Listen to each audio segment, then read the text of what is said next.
Hello दोस्तों, कैसे हो आप लोग। तो आज की तारीख है 23 जनवरी 2025 और आज का दिन है गुरुवार। तो चलिए शुरू करते हैं आज की ताज़ा खबरों के साथ। तो महाकुंभ IITN बाबा के नाम से फेमस हुए अभय सिंह ने उत्तर प्रदेश के मुख्यमंत्री योगी आदित्यनाथ और प्रधानमंत्री नरेंद्र मोदी को लेकर भविष्यवाणी की है। उन्होंने कहा कि आने वाले समय में योगी आदित्यनाथ देश के प्रधानमंत्री बनेंगे और नरेंद्र मोदी को राष्ट्रपति बनाया जाएगा। इसके साथ ही बाबा ने विश्व युद्ध को लेकर भी भविष्यवाणी करते हुए कहा कि 2025 के अंत तक वर्ल्ड वॉर होगा। तो दोस्तों बढ़ते हैं अगले खबर की तरफ। तो बजट से पहले मोदी सरकार ने कृषि और स्वास्थ्य को लेकर बड़े फैसले लिए हैं। आज हुई कैबिनेट बैठक में जूट की MSP बढ़ाने और नेशनल हेल्थ मिशन को अगले 5 साल तक चालू रखने का निर्णय लिया गया है। 2025-26 के लिए रॉ जूट की MSP 6% यानी 315 रुपये बढ़ाई गई है।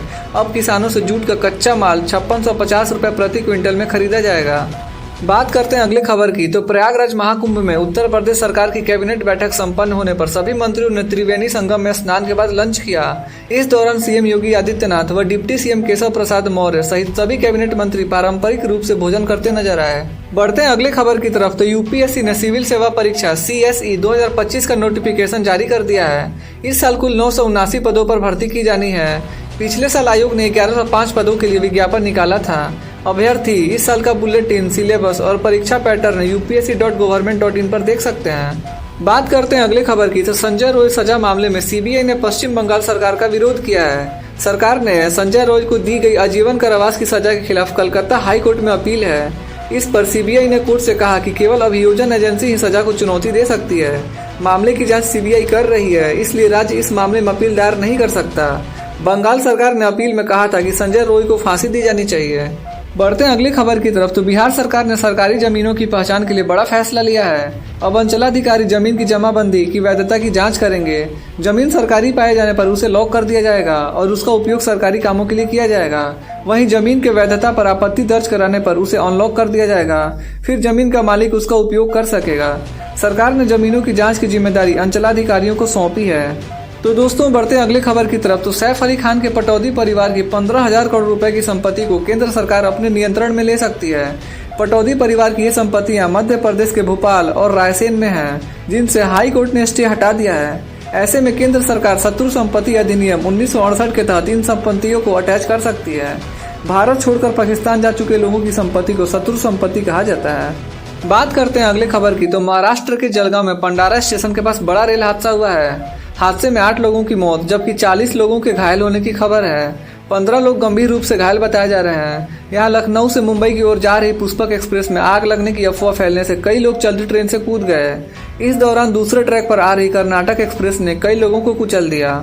बढ़ते हैं अगले खबर की तरफ। तो PM मोदी दिल्ली विधानसभा चुनाव के मद्देनजर कार्यकर्ताओं से सीधा संवाद कर रहे हैं। उन्होंने कहा कि दिल्ली की जनता आम आदमी पार्टी की फरेब से उब चुकी है। आपदा वाले लोग रोज नई घोषणा करते हैं, जनता आपदा का खेल समझ रही है। बात करते हैं अगले खबर की। तो इराक की संसद ने 3 कानूनों को मंजूरी दी है। इनमें से एक कानून ऐसा है जिसके तहत मौलवियों को लड़कियों की शादी की उम्र तय करने का अधिकार दे दिया गया है। यानी अब मौलवी तय कर सकेंगे कि 9 साल की उम्र में लड़की की शादी की जा सकती है या नहीं। इस कानून का महिला अधिकार और मानवाधिकार संगठनों ने विरोध किया है। दुनिया के कई देशों ने इस विवादास्पद कानून को लेकर चिंता जताई है। तो बात करते हैं अगले खबर की। तो आप संयोजक अरविंद केजरीवाल ने प्रवेश वर्मा के बयान पर पलटवार किया है। केजरीवाल ने कहा कि बीजेपी ने पंजाबियों का अपमान किया है। बीजेपी चुनाव नहीं लड़ रही है, वह गुंडागर्दी कर रही है। केजरीवाल ने यह भी कहा कि पंजाबियों के अपमान पर केंद्रीय गृह मंत्री अमित शाह को माफी मांगना चाहिए। केजरीवाल ने यह भी कहा कि दिल्ली चुनाव में बीजेपी बुरी तरह हारेगी और बीजेपी की हार इतिहास में लिखी जाएगी। बढ़ते हैं अगले खबर की तरफ। तो केंद्रीय मंत्री जीतन राम मांझी अपने बयान से पलट गए हैं। अब वह कह रहे हैं कि मरते दम तक PM मोदी का साथ नहीं छोड़ूंगा। इससे पहले मांझी ने झारखंड और दिल्ली चुनाव में अपनी पार्टी को सीट नहीं मिलने पर नाराजगी जताई थी और NDA को चेतावनी देते हुए बिहार में 40 सीटों की मांग की थी। मांझी के इस तेवर को प्रेशर पॉलिटिक्स के रूप में देखा जा रहा है। अब देखना होगा कि NDA मांझी को कितनी सीटें देता है। तो बात करते हैं अगले खबर की। तो BPSC PT परीक्षा दोबारा कराने की मांग को लेकर पटना BJP ऑफिस के सामने BPSC स्टूडेंट्स ने जमकर नारेबाजी की। हंगामे की सूचना पर पुलिस मौके पर पहुंची और कुछ स्टूडेंट्स को डिटेन किया। बढ़ते हैं अगले खबर की तरफ। तो केंद्रीय कैबिनेट ने बुधवार को राष्ट्रीय स्वास्थ्य मिशन को अगले 5 वर्षों तक जारी रखने की मंजूरी दे दी। केंद्रीय मंत्री पीयूष गोयल ने मंत्रिमंडल की बैठक के बाद बताया कि 2021 से 2022 के बीच लगभग 12 लाख स्वास्थ्य कर्मी राष्ट्रीय स्वास्थ्य मिशन NHM से जुड़े और भारत ने NHM के तहत कोविड-19 महामारी के खिलाफ डट कर लड़ाई लड़ी। बात करते हैं अगले खबर की तो मोहम्मद कैफ ने रोहित शर्मा और विराट कोहली को लेकर कहा, टेस्ट में क्या हुआ वो भूल जाइए क्योंकि ओडीआई में विराट और रोहित अलग हैं। विराट हार नहीं मानते हैं और हमेशा कमबैक करते हैं। ओडीआई में उनके 50 शतक हैं और करीब 13,000 रन हैं। रोहित दमदार शुरुआत देते हैं। चैंपियंस ट्रॉफी में जितना हो सके इन्हें सपोर्ट करिए क्योंकि रोहित और विराट अब ज्यादा लंबे समय तक व्हाइट बॉल क्रिकेट में खेलने वाले नहीं हैं। तो बढ़ते हैं अगले खबर की तरफ तो चैंपियंस ट्रॉफी के लिए टीम में न चुने जाने को लेकर सूर्य कुमार यादव ने रिएक्शन दिया है। उन्होंने कहा, इस बात का दर्द होता है कि मैंने वनडे क्रिकेट में अच्छा नहीं खेला, इस वजह से मुझे चैंपियंस ट्रॉफी स्क्वाड में जगह नहीं मिली। अगर मैंने वनडे में अच्छा किया होता तो मैं भी उसी स्क्वाड में होता। ऐसे में नहीं चुने जाने पर दुख किस बात का, मैंने इसे स्वीकार कर लिया है। अगर आप स्क्वाड देखोगे तो यह बहुत अच्छी टीम है, ऐसा सूर्य कुमार यादव ने कहा। बात करते हैं अगले खबर की तो केबीसी के 25 साल पूरे होने पर अमिताभ बच्चन ने इसकी शुरुआत पर बात की।